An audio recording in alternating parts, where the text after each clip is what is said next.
ସମସ୍ତଙ୍କୁ ମୋର ପ୍ରେଜ୍ ଦ ଲର୍ଡ। ମୋ ଭଏସ ଶୁଭା ଯାଉଛି ଦିଦି? ଶୁଭାଯାଉଛି। ପ୍ରେଜ୍ ଦ ଲର୍ଡ। ଓକେ, ଧନ୍ୟବାଦ।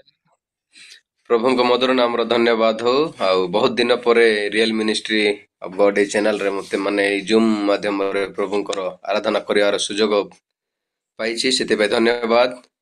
ପୁଣି ଧନ୍ୟବାଦ ଦେବି ମୋର ପ୍ରଭୁ ଯୀଶୁଙ୍କୁ, ଯେ ପ୍ରଭୁ ମୋତେ ସୁନ୍ଦର ସୁଯୋଗ ଦେଲେ, ପ୍ରଭୁ ଏହି ଅବକାଶ ଦେଲେ ସକାଳର ପ୍ରଥମ ପ୍ରହରରେ ତାଙ୍କରି ଉପସ୍ଥିତିରେ ତାଙ୍କରି ସାନ୍ନିଧ୍ୟ ନିକଟକୁ ଆସିବା ପାଇଁ, ତାଙ୍କରି ଆରାଧନା ଉପାସନା କରିବା ପାଇଁ ମୋତେ ଆଜି ମନୋନୀତ କଲେ। ସେଥିପାଇଁ ମୁଁ ଧନ୍ୟବାଦ ଦେଉଛି ପ୍ରଭୁଙ୍କୁ। ଯେହେତୁ ପ୍ରଭୁ ଆମମାନଙ୍କୁ ଏହି ସୁନ୍ଦର ଜୀବନ ଦେଇଅଛନ୍ତି, ତାଙ୍କରି ଗାନ କରିବା, ତାଙ୍କରି ପ୍ରଶଂସା କରିବା। ଗୀତ ରଚକ ଦାଉଦ କହନ୍ତି, ମୁଁ ସଦା ପ୍ରଭୁଙ୍କ ଉଦ୍ଦେଶ୍ୟରେ ଗାନ କରିବି, କାରଣ ସେ ମୋର ପ୍ରଚୁର ମଙ୍ଗଳ କରିଅଛନ୍ତି।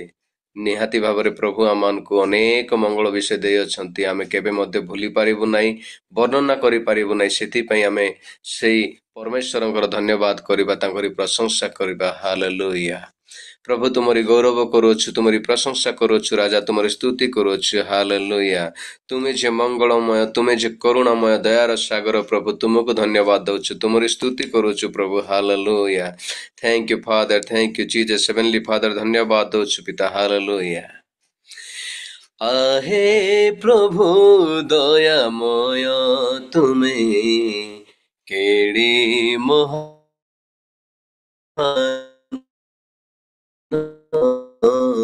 आहे प्रभु क्षमामय, तुमे केड़ी महान हे। आहे प्रभु दयामय, तुमे केड़े महान हे। आहे प्रभु क्षमामय, तुमे केड़े महान हे। Hallelujah, hallelujah, hallelujah, hosanna. Hallelujah, hallelujah, hallelujah, hosanna. तुमे मंगलमय, तुमे अनादि अनंत, तुमे सर्वशक्तिमान, तुमे नित्य जीवित, तुमे मंगलमय, तुमे अनादि अनंत, तुमे सर्वशक्तिमान, तुमे नित्य जीवित। कल प्रभु पाप क्षमाम, दिया तुम अनुग्रह दान। आहे प्रभु दयामय, तुमे केड़े महान हे। आहे प्रभु क्षमामय, तुमे केड़े महान हे। तुमे निराश जीवने नव आशा भरी देल, अशांति मन रे तुमे शांतना देल। निराश जीवने नव आशा भरी देल, अशांत मन रे तुमे शांतना देल। अभाव आम करिल दूर, रोगरु तुमे आरोग्य करिल। आहे प्रभु दयामय, तुमे केड़े महान हे। आहे प्रभु क्षमामय, तुमे केड़े महान हे। आहे प्रभु दयामय तुमे केड़े महान है। ओ प्रभु तुमे केड़े महान परमेश्वर दयामय प्रभु तुमको धन्यवाद दौछु तुमरी प्रशंसा करू पिता तुमे आमान मुख खोला कर सत्य एवं आत्मार सहित तुमरी उपासना करू प्रभु तुमे आमान को शिखा बोली प्रार्थना करुछु आरंभ शेष जाए प्रभु तुमरी उपस्थिति आमान को परिचालना कर बोली प्रार्थना करुछु पिता हालेलुया। मेरे जीवन में यीशु तेरा नाम जलाल पाता रहे, मेरे जीवन में यीशु तेरा नाम जलाल पाता रहे। मेरा उठना बैठना और मेरा उठना बैठना और चलना तुझे भाता रहे, मेरे जीवन में यीशु तेरा नाम जलाल पाता रहे, मेरे जीवन में यीशु तेरा नाम जलाल पाता रहे। बेमिसाल है तो मैं मिसाल बनूं, तो काबिल है मैं भी कमाल बनूं। बेमिसाल है तो मैं मिसाल बनूं, काबिल है मैं भी कमाल बनूं। बेमिसाल है तू मैं मिसाल बनूं, बेमिसाल है तू मैं मिसाल बनूं, तू काबिल है मैं भी कमाल बनूं। दुनिया का नूर है यीशु, मेरी राहें सजाती रहे। दुनिया का नूर है यीशु, मेरे राहें सजाती रहे। मेरी उठना बैठना और मेरा उठना बैठना और चलना तुझे भाता रहे, मेरे जीवन में यीशु तेरा नाम जलाल पाता रहे, मेरे जीवन में यीशु तेरा नाम जलाल पाता रहे। मेरे सोचों में तू, मेरे ख्वाबों में तू, मेरे सारे सवालों जवाबों में तू, मेरे सोचों में तू, मेरे ख्वाबों में तू, मेरे सारे सवालों जवाबों में तू, मेरे सोचों में तू, मेरे ख्वाबों में तू, मेरे सोचों में तू, मेरे ख्वाबों में तू, मेरे सारे सवालों जवाबों में तू। जब भी तुझे पुकारूं तेरा रूह मुझ पे आता रहे, जब भी तुझे पुकारो तेरा रूह मुझ पे आता रहे।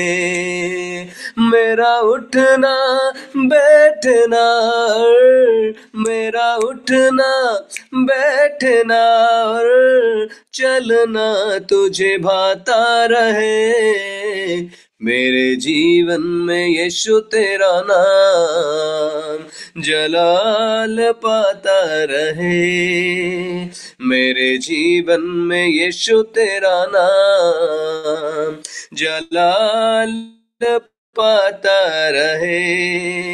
जिंदगी भर तेरा गीत गाता रहूं, तू सुनता रहे मैं सुनाता रहूं। जिंदगी भर तेरे गीत गाता रहूं, तू सुनता रहे मैं सुनाता रहूं। जिंदगी भर तेरा गीत गाता रहूं, जिंदगी भर तेरा गीत गाता रहूं, तू सुनता रहे मैं सुनाता रहूं। जब गीत तेरे गाऊं तेरा रूह मुझ में गाता रहे, जब गीत तेरे गाऊं, तेरा रूह मुझ में गाता रहे। मेरा उठना बैठना, मेरा उठना बैठना, चलना तुझे भाता रहे। मेरे जीवन में यीशु तेरा नाम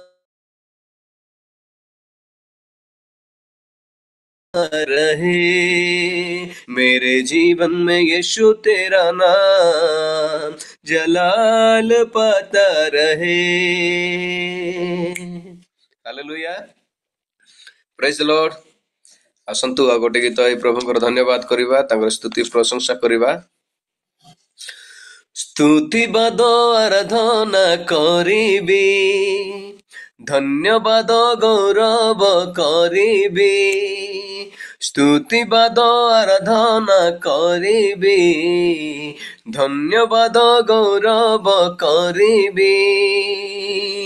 कारण ईश्वर प्रेम कले मते, विपदु आपदु उधारिले मते। कारण ईश्वर प्रेम कले मते, विपदु आपदु उधारिले मते। स्तुतिबाद आराधना करिबी, धन्यवाद गौरव करिबी। स्तुतिबाद आराधना करिबी, धन्यवाद करिबी। हजि जाइथिला एही मो जीवन, मो जागतिक मनरे लिप्त होई। बुड़ी जाइथिला एही मोर मन, क्षणिक सुख पाई। हजि जाइथिला एही मो जीवन, जागतिक मनरे लिप्त होई। बुड़ी जाइथिला एही मोर मन, क्षणिक सुख पाई। बुझी नथिला ए मोहमाया मन, जीशु डाकी नेई देले नुआ जीवन। बुझी नथिला ए मोहमाया मन, जीशु डाकी नेई देले नुआ जीवन। धन्यवाद धन्यवाद गौरव करिबी, स्तुतिबाद आराधना करिबी। हाँ, धन्यवाद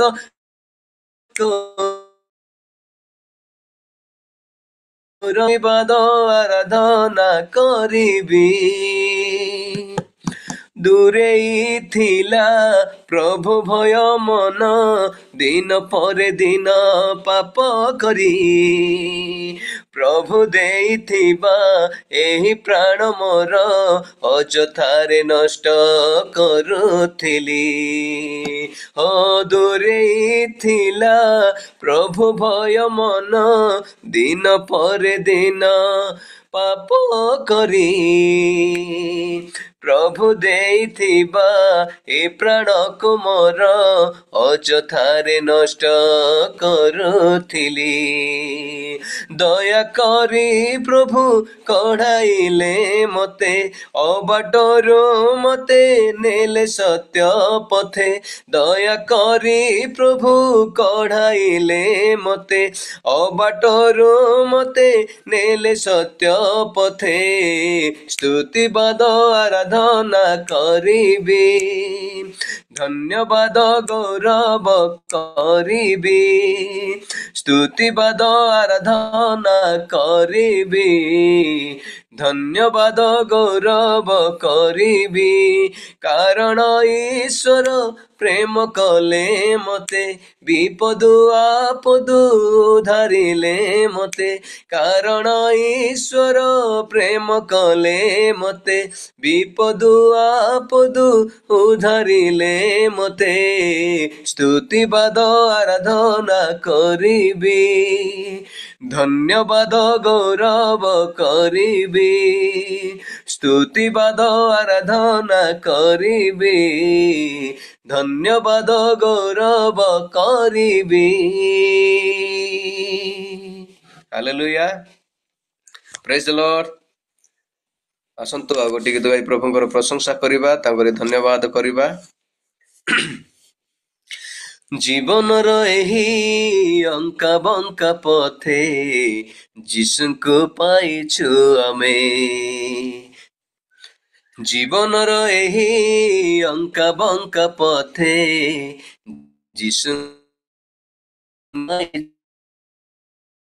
ଅଶାନ୍ତିରେ ନାହିଁ ଶାନ୍ତିରେ ବାଣ୍ଟୁଛୁ, ଅଶାନ୍ତିରେ ନାହିଁ ଶାନ୍ତିରେ ବାଣ୍ଟୁଛୁ ତାଙ୍କରି ପ୍ରେମକୁ ଆମେ। ଜୀବନର ଏହି ଅଙ୍କା ବଙ୍କା ପଥେ ଯୀଶୁଙ୍କୁ ପାଇଛୁ ଆମେ। ଜୀବନର ଏହି ଅଙ୍କା ବଙ୍କା ପଥେ ଯୀଶୁଙ୍କୁ ପାଇଛୁ ଆମେ। ଦୂର ଆକାଶରେ ମେଘ ଉହାଡ଼ରେ ଝଡ଼ ମାଡ଼ି ଆସେ ଯେତେ, ଦୂର ଆକାଶରେ ମେଘ ଉହାଡ଼ରେ ଝଡ଼ ମାଡ଼ି ଆସେ ଯେତେ, ଯୀଶୁ ରାଜା ଆମ ଆବରି ରଖିବେ, ଯୀଶୁ ରାଜା ଆମ ଆବରି ରଖିବେ, ଡରିବାନି ଆମେ କେବେ। ଯୀଶୁ ହିଁ ଆମର ଜୀବନ ନୌକା ଥିରି ଥିରି ପାହି ନେବେ, ଯୀଶୁ ହିଁ ଆମର ଜୀବନ ନୌକା ଥିରି ଥିରି ପାହି ନେବେ। ଜୀବନର ଏହି ଅଙ୍କା ବଙ୍କା ପଥେ ଯୀଶୁଙ୍କୁ ପାଇଛୁ ଆମେ। ଜୀବନର ଏହି ଅଙ୍କା ବଙ୍କା ପଥେ ଯୀଶୁଙ୍କୁ ପାଇଛୁ ଆମେ।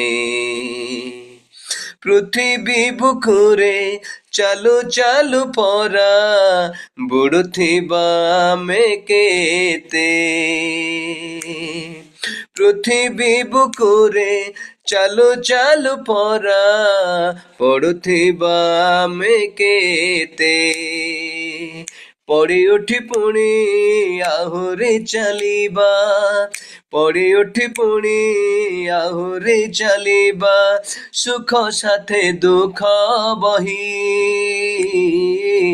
ସତ ଏହି କଥା ସତ ଏହି ବ୍ୟଥା, ତ ଦୁଃଖ କାହିଁକି ତେବେ, ସତ ଏହି କଥା ସତ ଏହି ବ୍ୟଥା, ତ ଦୁଃଖ କାହିଁକି ତେବେ।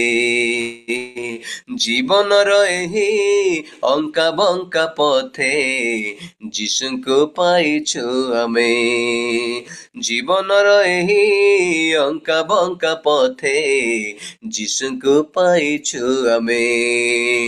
ଅଶାନ୍ତିରେ ନାହିଁ ଶାନ୍ତିରେ ବାଣ୍ଟୁଛୁ, ଅଶାନ୍ତିରେ ନାହିଁ ଶାନ୍ତିରେ ବାଣ୍ଟୁଛୁ ତାଙ୍କରି ପ୍ରେମକୁ ଆମେ। ଜୀବନର ଏହି ଅଙ୍କା ବଙ୍କା ପଥେ ଯୀଶୁଙ୍କୁ ପାଇଛୁ ଆମେ।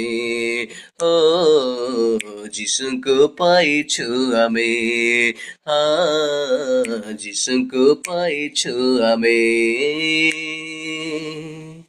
ଧନ୍ୟବାଦ। ଅଳ୍ପ ସମୟ ଆମେ ଚକ୍ଷୁ ବନ୍ଦ କରି ଆରାଧନା କରିବା, ପ୍ରଭୁଙ୍କର ଧନ୍ୟବାଦ କରିବା। ଜୀବନର ଏହି ଅଙ୍କା ବଙ୍କା ପଥରେ ଅନେକ ତାଡ଼ନା ସହିବା ସତ୍ତ୍ୱେ ମଧ୍ୟ ଏହି ଜଗତରେ ଆମେ ପ୍ରଭୁଙ୍କୁ ଆମେ ପାଇଅଛୁ। ଆମେ ମାନେ କେଡ଼େ ଭାଗ୍ୟବାନ ଯେ ସତ୍ୟ ଈଶ୍ୱରଙ୍କୁ ଆମେ ଜାଣିଅଛୁ। ହାଲେଲୁୟା। ପ୍ରଭୁଙ୍କୁ କହିବା, ପ୍ରଭୁ ସୁନ୍ଦର ମନଟିଏ ଦିଅ ପିତା, ଯେଉଁ ମନ ଦ୍ୱାରା ତୁମରି ଆରାଧନା କରିବି। ପ୍ରଭୁ ସୁନ୍ଦର ହୃଦୟଟି ଦିଅ, ସୁନ୍ଦର ହୃଦୟ ଦିଅ, ଯେଉଁ ହୃଦୟରେ ପ୍ରଭୁ ତୁମରି ନାମକୁ ସଞ୍ଚୟ କରି ରଖିବି ପିତା। ହାଲେଲୁୟା। ହଁ ପ୍ରଭୁ, ତୁମେ ଦୟା କରି ଅନୁଗ୍ରହ କରି ଆମମାନଙ୍କୁ ଏହି ସୁନ୍ଦର ଦିନ ଦେଇଅଛ। ଏହା ଆମମାନଙ୍କର କୌଣସି ଯୋଗ୍ୟତା ନାହିଁ ପିତା, କୌଣସି ପ୍ରକାର ଆମମାନଙ୍କର ପ୍ରଭୁ ଯୀଶୁ ଆମେମାନେ ସକ୍ଷମ ନାହିଁ ପିତା ଯେ ଏହି ଦିନ ଆମେ ଦେଖିପାରିବୁ, କିନ୍ତୁ ପ୍ରତ୍ୟେକ ବିଷୟ ତୁମରି ଦୟାରେ ହେଇଥାଏ ପିତା। ତୁମରି ଦୟା ତୁମରି କରୁଣାର ଦାନରେ ପ୍ରଭୁ ଆଜି ଆମେ ଏକ ନୂତନ ଦିନ ଦେଖିବାକୁ ଯାଉଛୁ ପିତା। ଧନ୍ୟବାଦ ଦେଉଛୁ। ହାଲେଲୁୟା। Thank you Jesus. ଧନ୍ୟବାଦ ପିତା, ତୁମରି ପ୍ରଶଂସା କରୁଛୁ ରାଜା। ହାଲେଲୁୟା। ହଁ ପ୍ରଭୁ, ତୁମେ ଦୟା କର, ତୁମେ ଅନୁଗ୍ରହ କର ପ୍ରଭୁ, ଆମମାନଙ୍କୁ ତୁମରି ଇଙ୍ଗିତରେ ଆମମାନଙ୍କୁ ଚାଲିବାକୁ ଦିଅ ପିତା। ତୁମରି ପ୍ରଭୁ ଯୀଶୁ ଉପସ୍ଥିତିରେ ଆମମାନଙ୍କୁ ରହିବାକୁ ଦିଅ ବୋଲି ପ୍ରାର୍ଥନା କରୁଛି ରାଜା। ହାଲେଲୁୟା। ମନ ପରି ପ୍ରଭୁ ମନଟିଏ ଦିଅ, ଭଜିବି ତୁମ ଚରଣେ। ଛାତି ତଳେ ପ୍ରଭୁ ହୃଦୟଟେ ଦିଅ, ଜପୁଥିବି ତୁମ ନାମ, ଜପୁଥିବି ତୁମ ନାମ। ମୁଁ ଦିନହୀନ ପାପୀ ମୁଁ ଅକିଞ୍ଚନ, ମୁଁ ଦିନହୀନ ପାପୀ ମୁଁ ଅକିଞ୍ଚନ। ମନ ପରି ପ୍ରଭୁ ମନଟିଏ ଦିଅ, ଭଜିବି ତୁମ ଚରଣେ। ଛାତି ତଳେ ପ୍ରଭୁ ହୃଦୟଟେ ଦିଅ, ଜପୁଥିବି ତୁମ ନାମ, ଜପୁଥିବି ତୁମ ନାମ। ଦାଉଦଙ୍କୁ ପ୍ରଭୁ କଲ ମହାରାଜା, ସଲୋମନକୁ ମହାଜ୍ଞାନୀ। ଅବ୍ରାହମଙ୍କୁ କଲ ଆଦି ପିତା, ଏଷ୍ଟରଙ୍କୁ ମହାରାଣୀ। ଦାଉଦଙ୍କୁ ପ୍ରଭୁ କଲ ମହାରାଜା, ସଲୋମନକୁ ମହାଜ୍ଞାନୀ। ଅବ୍ରାହମଙ୍କୁ କଲ ଆଦି ପିତା, ଏଷ୍ଟରଙ୍କୁ ମହାରାଣୀ। ହେ ସଦା ପ୍ରଭୁ ଶୁଣ ମୋ ନିବେଦନ, ହେ ସଦା ପ୍ରଭୁ ଶୁଣ ମୋ ନିବେଦନ। ମନ ପରି ପ୍ରଭୁ ମନଟିଏ ଦିଅ, ଭଜିବି ତୁମ ଚରଣେ। ଛାତି ତଳେ ପ୍ରଭୁ ହୃଦୟଟେ ଦିଅ, ଜପୁଥିବି ତୁମ ନାମ, ଜପୁଥିବି ତୁମ ନାମ। ଭାଙ୍ଗି ଯାଇଅଛି ହୃଦୟ ମହର, ପାପେ ପଡ଼ିଛି ମୋ ମନ। ତୁମେ ହେ ପ୍ରଭୁ ଅନାଦି ଅନନ୍ତ, ପଥ ସତ୍ୟ ଓ ଜୀବନ। ଭାଙ୍ଗି ଯାଇଅଛି ହୃଦୟ ମହର, ପାପେ ପଡ଼ିଛି ମୋ ମନ। ତୁମେ ହେ ପ୍ରଭୁ ଅନାଦି ଅନନ୍ତ, ପଥ ସତ୍ୟ ଓ ଜୀବନ। ନିଅ ପ୍ରଭୁ କଢ଼ାଇ, ପାଇବି ପରିତ୍ରାଣ। ନିଅ ପ୍ରଭୁ କଢ଼ାଇ, ପାଇବି ପରିତ୍ରାଣ। ମନ ପରି ପ୍ରଭୁ ମନଟିଏ ଦିଅ, ଭଜିବି ତୁମ ଚରଣେ। ଛାତି ତଳେ ପ୍ରଭୁ ହୃଦୟଟେ ଦିଅ, ଜପୁଥିବି ତୁମ ନାମ, ଜପୁଥିବି ତୁମ ନାମ, ଜପୁଥିବି ତୁମ ନାମ, ଜପୁଥିବି ତୁମ ନାମ। प्रभु धन्यवाद दौची पिता, सुंदर सुजोग देल प्रभु तुमरी आराधना करिया पाई प्रभु, सेतिपे धन्यवाद दौची प्रभु। तुम्हें दया कल, अनुग्रह कर प्रभु। तुम्हें यही समय प्रभु, आगामी समय को प्रभु जीशु तुम हस्तर समर्पित करुअछि प्रभु। तुम्हें दया कर, अनुग्रह कर प्रभु। समस्त प्रार्थना निवेदन शुणिअछ, मोर आराधना को ग्रहण करिअछ। धन्यवाद दे जीशु नाम रे प्रार्थना मागुछि पिता, आमेन। Praise the Lord. धन्यवाद सुंदर सुजोग पाई। बहुत बहुत धन्यवाद। सुंदर आराधना अत्यंत हृदयस्पर्शी गीत गुड़िक द्वारा आज प्रातः काल आपण समस्त को आमको आपण प्रभुंर निकटवर्ती होबार साहाय्य करिसेंती सेतिपई आपनको बहुत बहुत धन्यवाद। एभली प्रभुंर गौरव उद्देश्य रे आपनको प्रभु व्यवहार करंतु और अनेक अनेक स्थान रे सेति निमंते आम माने मध्ये आपनक निमंते प्रार्थना रे रखुथबु। आपनको बहुत बहुत धन्यवाद। Praise the lord. Praise the lord. प्रभु नाम धन्यवाद हो, प्रभु नाम गौरव हो। आमने सुंदर भाव आराधना करियछु एवं प्रार्थना करियछु। आमनकर उपयुक्त समय रे माने पहुंचियछु वाक्यर निकटतर होउथबा वाक्य निमंते मु आह्वान करिया पई चाहिबी। आमनक मध्य रे प्रभुकर दास विद्युत आज्ञा उपस्थित अछंती। मो प्रभु यीशु ख्रीष्ट नाम रे रियल मिनिस्ट्री तरफरु तांको करताल द्वारा स्वागत जणाइबा पई चाहिए। आपण माने जदि सुविधा स्थान रे अछंती वीडियो ऑन करके बसंतो। आमने समस्त मिलित भाव रे ईश्वरंकर उपस्थिति मध्य रे अछु प्रभुंकर वाक्य सुनिबा पई जाउथिबा। आज्ञा praise the Lord. Praise the Lord, praise the Lord. Subhuji, आज्ञा आज्ञा। thank you, thank you. ସର୍ବପ୍ରଥମେ ସଦା ପ୍ରଭୁଙ୍କର ମହତ ନାମରେ ଏହି ସକାଳ ସମୟରେ ଧନ୍ୟବାଦ କରେ, ପ୍ରଶଂସା କରେ, କାରଣ ପ୍ରଭୁ ଆମମାନଙ୍କୁ ଏହି ସକାଳ ସମୟରେ ତାଙ୍କର ବାକ୍ୟରୁ କିଛି ଚର୍ଚ୍ଚା କରିବା ପାଇଁ, ତାଙ୍କର ପ୍ରଶଂସା କରିବା ପାଇଁ ଆମମାନଙ୍କୁ ଯେଉଁ ସୁଯୋଗ ଦେଇଛନ୍ତି ସେଥି ନିମନ୍ତେ ଧନ୍ୟବାଦ କରୁ, ପ୍ରଶଂସା କରୁ। ଆଉ ମତେ ମଧ୍ୟ ଆପଣମାନେ ସୁଯୋଗ ଦେଲେ ରିଏଲ ମିନିଷ୍ଟ୍ରି ତରଫରୁ, ତେଣୁ ଡାଇରେକ୍ଟର ମହୋଦୟ ମିଷ୍ଟର କରଙ୍କୁ ଆଉ ବିଶେଷ ବିଶେଷ ଧନ୍ୟବାଦ। ତା ସହିତ ଏଠାରେ ଉପସ୍ଥିତ ପ୍ରତ୍ୟେକଙ୍କୁ ମୋର ଧନ୍ୟବାଦ ସହିତ ଆନ୍ତରିକ ନମସ୍କାର ଜଣାଏ।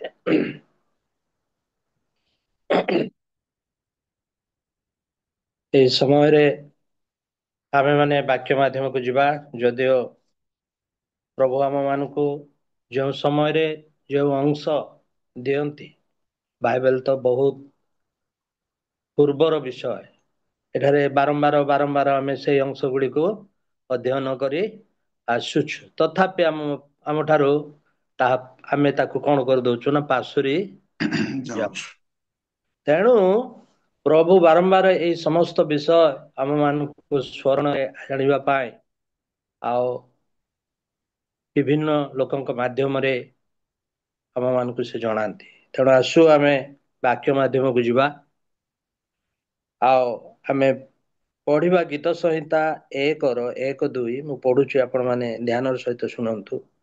ଯେଉଁ ଜନ ଦୁଷ୍ଟମାନଙ୍କ ମନ୍ତ୍ରଣାରେ ଚାଲେ ନାହିଁ, ଅବା ପାପୀମାନଙ୍କ ମାର୍ଗରେ ଠିଆ ହୁଏ ନାହିଁ, କି ଅବା ନିନ୍ଦକମାନଙ୍କ ସଭାରେ ବସେ ନାହିଁ, ମାତ୍ର ସଦାପ୍ରଭୁଙ୍କ ବ୍ୟବସ୍ଥାରେ ଯାହାର ଆମୋଦ ଥାଏ ଓ ଯେ ଦିବାରାତ୍ର ତାହାଙ୍କର ବ୍ୟବସ୍ଥା ଧ୍ୟାନ କରେ, ସେ ଧନ୍ୟ। ଦ୍ୱିତୀୟ ପଦଟା ଆଉ ଥରେ ମୁଁ ପଢୁଛି। ମାତ୍ର ସଦାପ୍ରଭୁଙ୍କ ବ୍ୟବସ୍ଥାରେ ଯାହାର ଆମୋଦ ଥାଏ ଓ ଯେ ଦିବାରାତ୍ର ତାହାଙ୍କର ବ୍ୟବସ୍ଥା ଧ୍ୟାନ କରେ, ସେ ଧନ୍ୟ। ସେହିପରି ଅଂଶ ଆଉ ଗୋଟେ ଆମେ ପଢିବା। ଗୀତ ସଂହିତା 119:1-2-3 ଅଛି। ଯେଉଁମାନେ ଆଚରଣରେ ସିଦ୍ଧ, ଯେଉଁମାନେ ସଦାପ୍ରଭୁଙ୍କ ବ୍ୟବସ୍ଥା ଅନୁସାରେ ଚାଲନ୍ତି, ସେମାନେ ଧନ୍ୟ। ଯେଉଁମାନେ ତାହାଙ୍କ ପ୍ରମାଣ ବାକ୍ୟ ସବୁ ପାଳନ କରନ୍ତି, ଯେଉଁମାନେ ସର୍ବାନ୍ତକରଣରେ ତାହାଙ୍କୁ ଖୋଜନ୍ତି, ସେମାନେ ଧନ୍ୟ।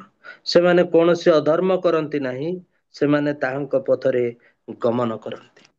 ତେଣୁ ଏଠାରେ ଲେଖାଯାଏ ଯେ ଯେଉଁମାନେ ଯେଉଁ ସଦାପ୍ରଭୁଙ୍କ ବ୍ୟବସ୍ଥାରେ ଯାହାର କଣ ଅଛି ନା ଆମୋଦ ଅଛି, ଆଉ ଯେ ତାଙ୍କ ବ୍ୟବସ୍ଥା ଅନୁସାରେ ଚାଲନ୍ତି, ସେମାନେ ଧନ୍ୟ।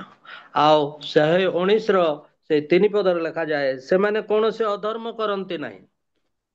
ଯେଉଁମାନେ ତାଙ୍କ ବ୍ୟବସ୍ଥା ଅନୁସାରେ ଚାଲନ୍ତି, ସେମାନେ କୌଣସି ଅଧର୍ମ କରନ୍ତି ନାହିଁ, ସେମାନେ ତାହାଙ୍କ ପଥରେ ଗମନ କରନ୍ତି।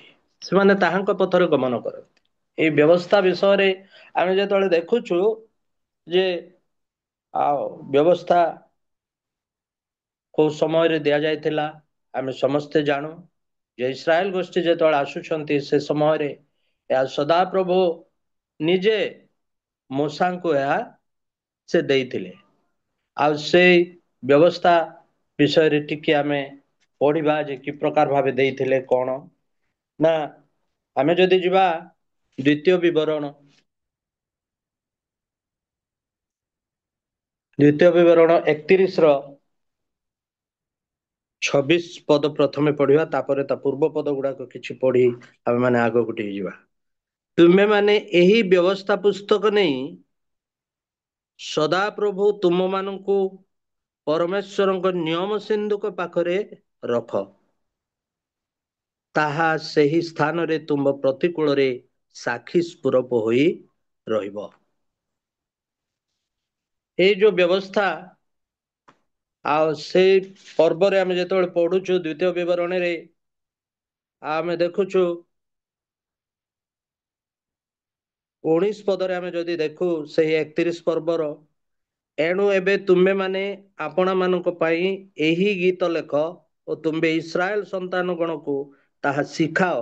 ଆଉ ଏହି ଗୀତ ଯେପରି ଇସ୍ରାଏଲ ସନ୍ତାନ ଗଣର ପ୍ରତିକୂଳରେ ଆମ୍ଭର ସାକ୍ଷୀ ହେବ, ଏଥିପାଇଁ ତାହା ସେମାନଙ୍କୁ ମୁଖସ୍ଥ କରାଅ।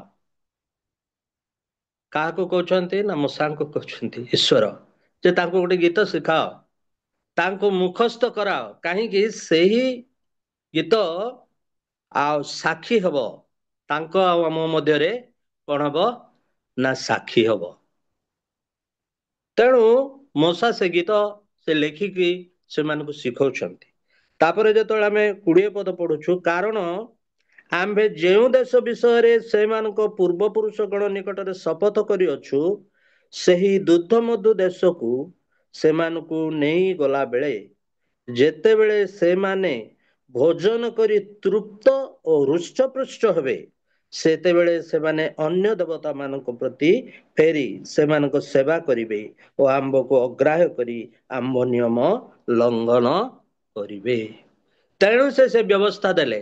ଏଠି ଲେଖାଯାଏ ଯେ ସେମାନେ ସେହି ଦୁଗ୍ଧମଧୁ ପ୍ରବାହିତ ଦେଶରେ ପ୍ରବେଶ କରି ଯେତେବେଳେ ଖାଇବେ, ହୃଷ୍ଟପୃଷ୍ଟ ହେବେ, ଆଉ ସେବେଳକୁ କଣ ହବ ନା ସେମାନେ ମତେ ପାଶୋରି ଯିବେ। ଆମମାନଙ୍କର ଅବସ୍ଥା ବି ସେଇ ପ୍ରକାର। ଯେତେବେଳେ ଦୁଃଖ ସମୟ ଆସେ, ପ୍ରଭୁ ପ୍ରଭୁ ବୋଲି ବହୁତ ଆମେ ଡାକୁ, ପ୍ରଭୁ ମତେ ସୁସ୍ଥ କର, ପ୍ରଭୁ ମୋର ଏମିତି ସମସ୍ୟା, ପ୍ରଭୁ ମୋର ସେମିତି ସମସ୍ୟା। କିନ୍ତୁ ଯେତେବେଳେ ଖାଇ ପିଇକି ପ୍ରଭୁ ଆଶୀର୍ବାଦ କଲା ପରେ ଆମେ ହୃଷ୍ଟପୃଷ୍ଟ ଅବସ୍ଥାକୁ ଆସୁ, ସେ ସମୟରେ ପ୍ରଭୁଙ୍କୁ ଆମେ କିଛି କିଛି ମାତ୍ରାରେ ଆଉ ଦୂରେଇ ଦେଇଥାଉ। କିନ୍ତୁ ପ୍ରଭୁଙ୍କର ଗୌରବ ହଉ, ସମସ୍ତେ ଏତେ ସକାଳୁ ଉଠି ଏଠାରେ ଉପସ୍ଥିତ ଅଛନ୍ତି, କାରଣ ଆପଣମାନେ ଯେତେ ଏଠାରେ ଅଛନ୍ତି ସମସ୍ତେ ଈଶ୍ୱରଙ୍କୁ ଅତି ମାତ୍ରାରେ ପ୍ରେମ କରୁଛନ୍ତି। ତାଙ୍କର ବ୍ୟବସ୍ଥାକୁ ଧ୍ୟାନ କରିବା ପାଇଁ ଆପଣମାନେ ଏଠାରେ ବସି ଅଛନ୍ତି। ଅବଶ୍ୟ ଅନ୍ୟମାନେ ମଧ୍ୟ ଶୋଇଥିବା ଲୋକ ଯେ ଭୁଲ କରୁଛନ୍ତି ତାହା ମୁଁ କହୁନାହିଁ, କିନ୍ତୁ ଆପଣମାନେ ତାଙ୍କମାନଙ୍କ ଠାରୁ ଆହୁରି ଟିକେ ଅଧିକ ବ୍ୟବସ୍ଥା ପ୍ରତି ଧ୍ୟାନ କରିବା ପାଇଁ ଇଚ୍ଛୁକ ଅଛନ୍ତି। ତେଣୁ ଏଠାରେ ଲେଖାଗଲା ଯେ ସେମାନେ କଣ ନିୟମ ଲଙ୍ଘନ କରିବେ। ତହିଁରେ ଯେତେବେଳେ ସେମାନଙ୍କ ପ୍ରତି ଅନେକ ଅମଙ୍ଗଳ ଓ କ୍ଲେଶ ଘଟିବ, ସେତେବେଳେ ଏହି ଗୀତ ସାକ୍ଷୀ ସ୍ୱରୂପ ହୋଇ ସେମାନଙ୍କ ସମ୍ମୁଖରେ ସାକ୍ଷ୍ୟ ଦେବ, ଯେହେତୁ ସେମାନଙ୍କ ବଂଶର ମୁଖରୁ ଏହି ଗୀତ ବିସ୍ମୃତ ହେବ ନାହିଁ। ଆମ୍ଭେ ଯେଉଁ ଦେଶ ବିଷୟରେ ଶପଥ କରିଅଛୁ, ସେହି ଦେଶକୁ ସେମାନଙ୍କୁ ଆଣିବା ପୂର୍ବେ ଏବେ ହିଁ ସେମାନଙ୍କର ଯେଉଁ କଳ୍ପନା କରୁଅଛନ୍ତି ତାହା ଆମ୍ଭେ ଜାଣୁ। ଆଉ ଏଣୁ ମୂଷା ସେହି ଦିନ ଏହି ଗୀତ ଲେଖି ଇସ୍ରାଏଲ ସନ୍ତାନ ଗଣକୁ ଶିଖେଇଲେ। ତାପରେ 24 ପଦ ଲେଖାଯାଏ, ଅନନ୍ତର ମୂଷା ସମାପ୍ତି ପର୍ଯ୍ୟନ୍ତ ଏହି ବ୍ୟବସ୍ଥାର ସକଳ ବାକ୍ୟ ପୁସ୍ତକରେ ଲେଖି ସାରିଲା ଉତ୍ତାରେ ମୂଷା ସଦାପ୍ରଭୁଙ୍କ ନିୟମ ସିନ୍ଧୁକ ବାହକ ଲୋକମାନଙ୍କୁ ଆଜ୍ଞା ଦେଇ କହିଲେ। ତାପରେ ଆମେ 26 ପଦଟା ପଢିଥିଲୁ। ଯେ 26 ଏଇ ମାନେ ମୋର କହିବାର ଉଦ୍ଦେଶ୍ୟ ହଉଛି ଯେ ବ୍ୟବସ୍ଥା ମୂଷାଙ୍କ ହସ୍ତରେ ସିଧାସଳଖ ସଦାପ୍ରଭୁ ଦେଲେ।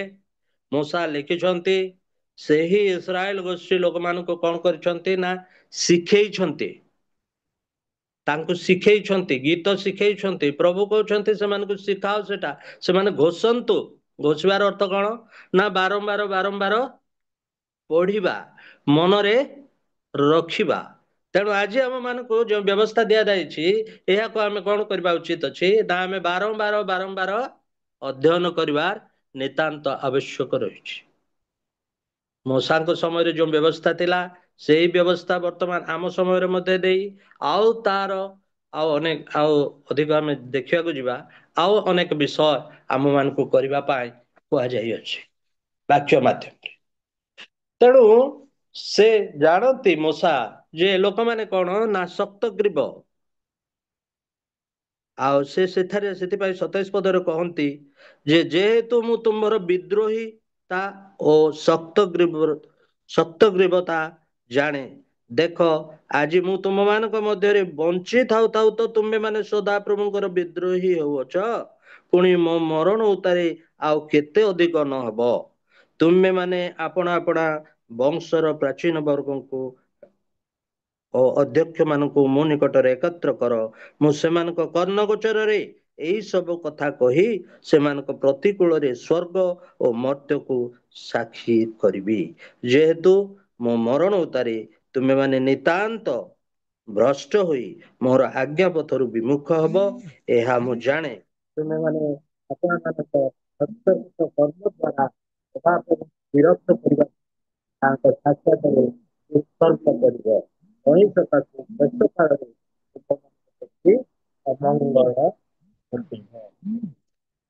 ତୁମମାନଙ୍କ ପ୍ରତି କଣ କହୁଛନ୍ତି ନା ଅମଙ୍ଗଳ ଘଟିବ। ଆଉ ଏଠାରେ ଇସ୍ରାଏଲ ଗୋଷ୍ଠୀକୁ ଆଉ କହୁଛନ୍ତି ମୂଷା ତୁମର ବିଦ୍ରୋହୀ କଥା ମୁଁ ଜାଣେ, ତୁମର ବିଦ୍ରୋହୀ କଥା ମୁଁ ଜାଣେ, ତମେ ଶକ୍ତଗ୍ରୀବା ଲୋକ ବୋଲି ମୁଁ ଜାଣେ।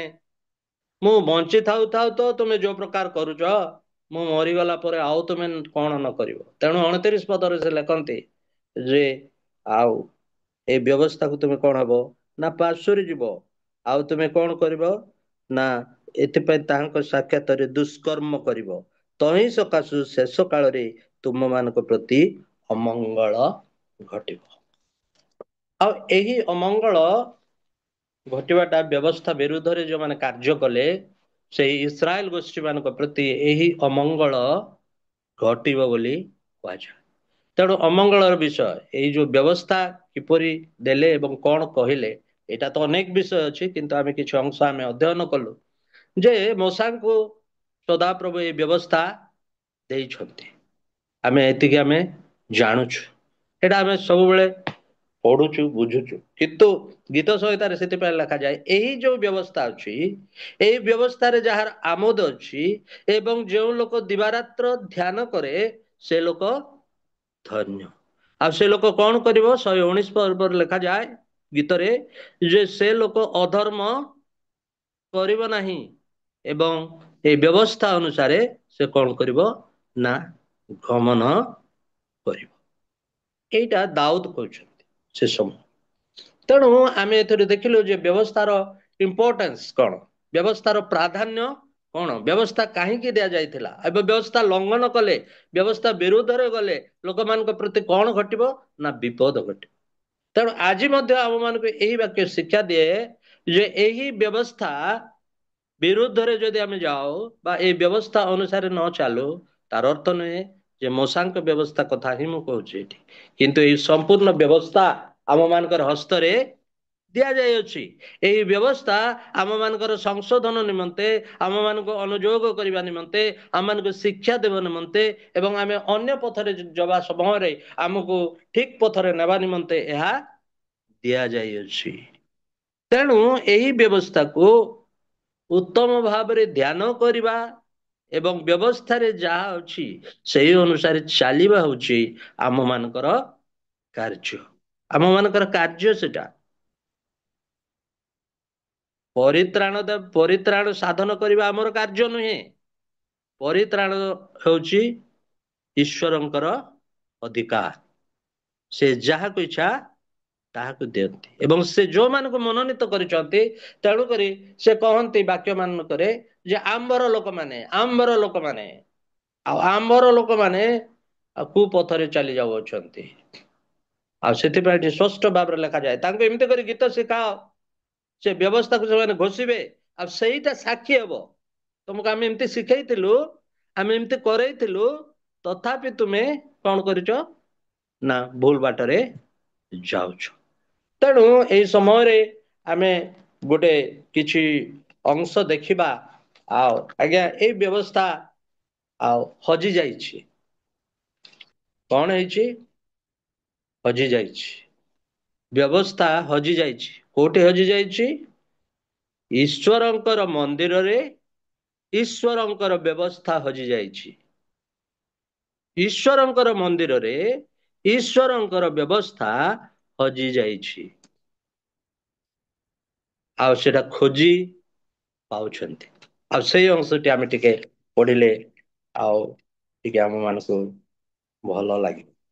ଯେ ତାହା ଆମେ ଦେଖିବା ଦ୍ୱିତୀୟ ରାଜାବଳୀ 22ର 1ରୁ 8 ପର୍ଯ୍ୟନ୍ତ ଆମେ ପଢିବା।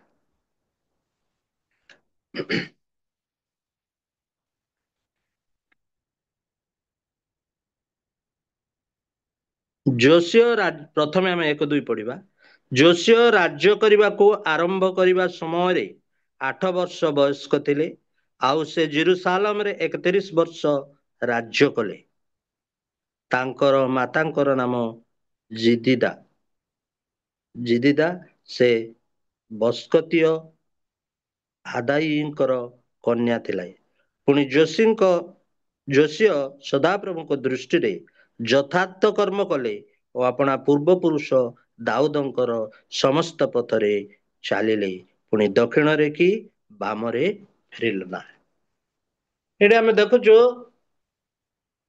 ଦ୍ୱିତୀୟ ରାଜାବଳୀ 22ର 1-2ରେ ଜଣେ ରାଜା ଅଛନ୍ତି ଯୋଶିୟ। ସେ ରାଜାଙ୍କୁ କେତେ ବର୍ଷ ହେଇଛି? ରାଜ୍ୟ କରିବା ସମୟରେ 8 ବର୍ଷ। ମାନେ ଆଜି ଜଣେ ତୃତୀୟ କ୍ଲାସ ପଢୁଥିବ ଗୋଟେ ପିଲା। ତୃତୀୟ କ୍ଲାସ ପିଲା ଗୋଟେ ସେ ରାଜା ହଉଛନ୍ତି। ଆଉ ସେ ରାଜା ହେଲା ପରେ ଲେଖା ଯାଉଛି ଯେ ସେ କଣ କଲେ ନା ସଦାପ୍ରଭୁଙ୍କ ଦୃଷ୍ଟିରେ ଯଥାର୍ଥ କର୍ମ କଲେ।